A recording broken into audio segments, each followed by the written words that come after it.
2 years ago, after winning back the House majority, we set out to do something bold. Build an enduring Democratic majority in Virginia. Not a one-cycle win, not a lucky year, a governing coalition built to last, a mandate. And last night, we delivered. House Democrats picked up at least 13 seats. Our majority now stands at a historic, unbelievable 64 seats. Trump won last year with about 50% of the vote, maybe a little less, and he claimed that was a mandate. This is what a mandate looks like. We even ran ahead of the top of the ticket in a number of seats, demonstrating the strength of our campaigns. This is the largest Democratic majority we've won in more than 3 decades, 1987. Half my caucus wasn't born then. This is the first time in a half-century that Democrats expanded our majority. First time we've won back-to-back majorities in 3 decades. We won 5 Trump districts, and we won all 8 seats that Kamala Harris won last year. We ran candidates in all 100 districts and competed everywhere, rural, urban, suburban, and we won everywhere. And this slate of candidates is exciting. We recruited diverse candidates who are deeply rooted in their communities. Teachers, veterans, caregivers, small business owners, accountants, doctors, social workers, people from the community. We rejected the outdated assumptions about who can win a frontline battleground district and shattered old, outdated stereotypes.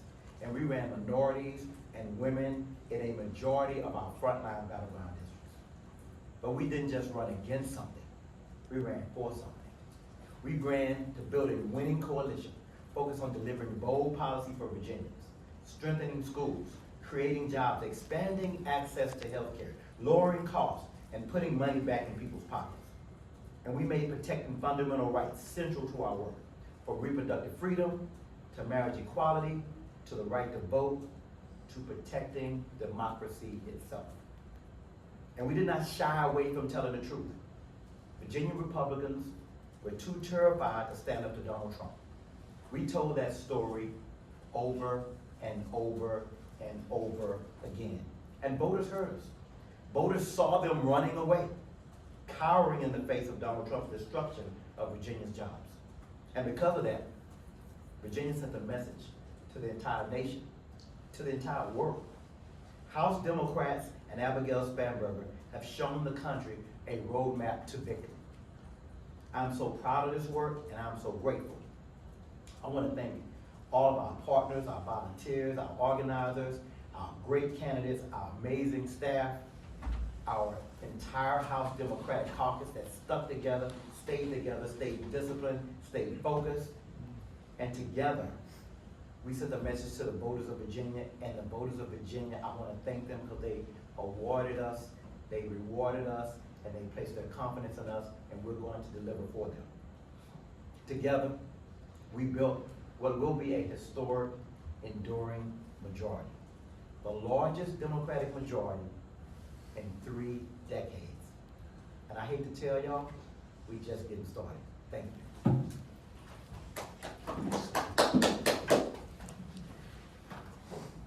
Thanks, Mr. Speaker. And this is what happens when the Army and Navy get together, but be Navy, Mr. Speaker. The Army knows this place, buddy. That's right, that's right. I'm so humbled to have served as campaigns chair for the House Democratic Caucus. 2 years ago, the Speaker and our caucus understood, regardless of who won the presidency, regardless of who our statewide nominees were, we needed to build the biggest battlefield in modern memory if we're going to preserve and grow our majority in the House. Here's how we did it. We approached this like a military campaign.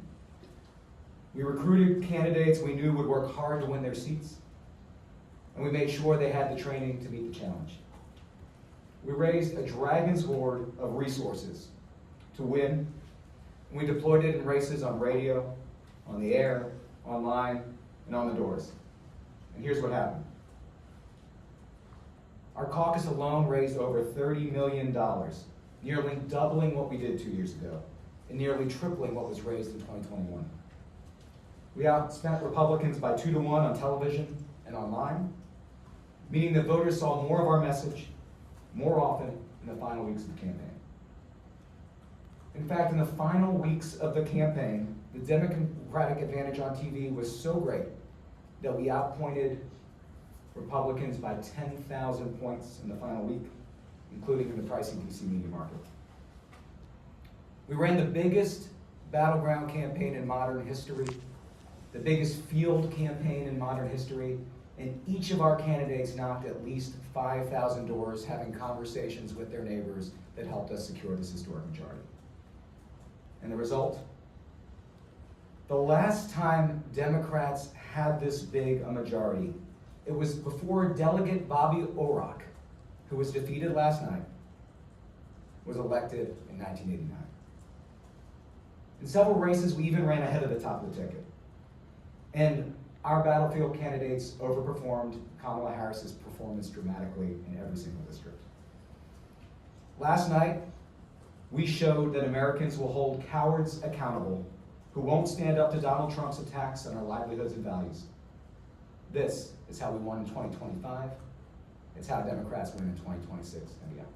Thank you. All right, question time. Let's go. Let's go. Greg. Mr. Speaker, can you give us some specifics of what you hope to do with your consolidated power now? What are your I priorities? mean, we're gonna listen to the voters. They already told us what the priority should be. They said they want us to work hard to lower the cost of housing, lower the cost of healthcare. They want their schools to be safe. They want us to make sure that we continue to protect public safety. You know, Republicans litigated a lot of these issues, and the voters didn't believe them, didn't trust them. And the biggest thing that we did with these new members that are coming in, that these were people from the community. Like I said, they were veterans, they were teachers, they were social workers. They were trusted by the community. We have a pediatrician coming in, and doctor will be in the house. And so we have folks that cross the gamut and across the spectrum, and we have literally a Democratic coalition that I think that will continue to be attracted to independents and some Republicans. We couldn't have got a majority this big if Republicans didn't vote for Democrats last night. Republicans came over to our point of view last night, and they rejected the chaos and confusion, not only coming from the White House, but what's coming from the Virginia GOP, where they will not stand up to Donald Trump. Olivia. You talked about this being a roadmap for other states next year.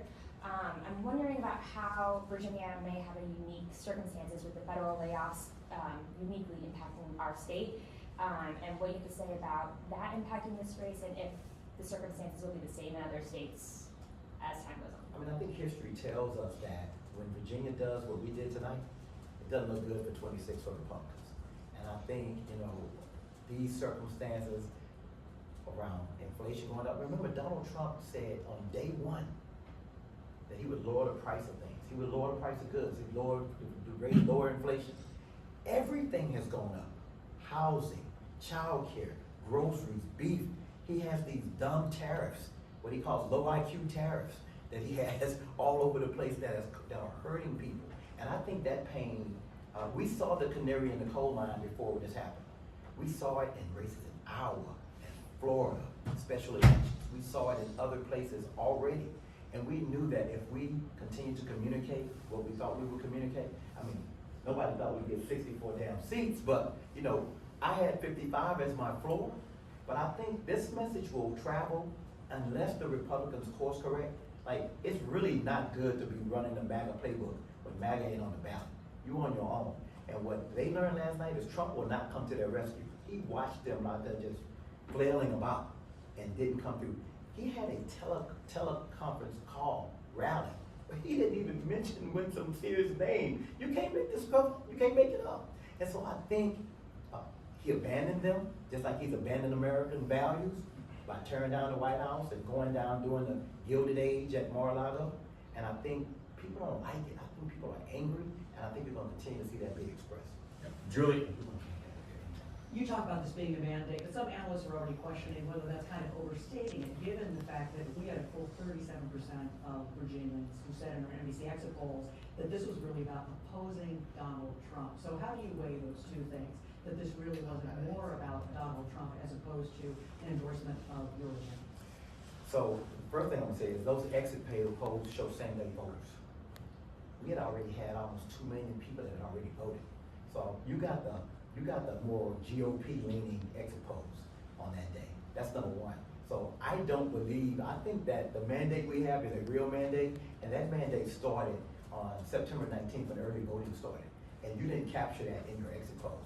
We knew it was happening. We could see the energy in everybody. We couldn't even believe it, because we were scoring 20 points up.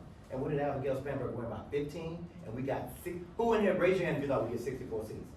Exactly. Nobody. Nobody. So we saw this coming. We saw a little wave, but we didn't see this doggone tsunami. And so I think this tsunami is going to continue to happen until Republicans join us in this whole governance thing. Like, until Republicans decide to stand up to Donald Trump and to MAGA extremism, this will continue to happen. I'm hoping that they get the message, because we really do need a healthy two-party system. But if they don't, this is the message. They can expect this to happen to them again and again and again. They should have seen it coming. We did. They lost ours. They lost special elections in Florida. We overperformed in every single election since he began this destruction. We have overperformed. Find one when we didn't. And so now, this is the beginning of what I believe is the tipping point. And Republicans have an opportunity, I think, to join us in governing, to be responsible. I said, it ain't good to be MAGA when MAGA ain't on the ballot. Folks want you to be responsible. And I think the Republicans have an opportunity.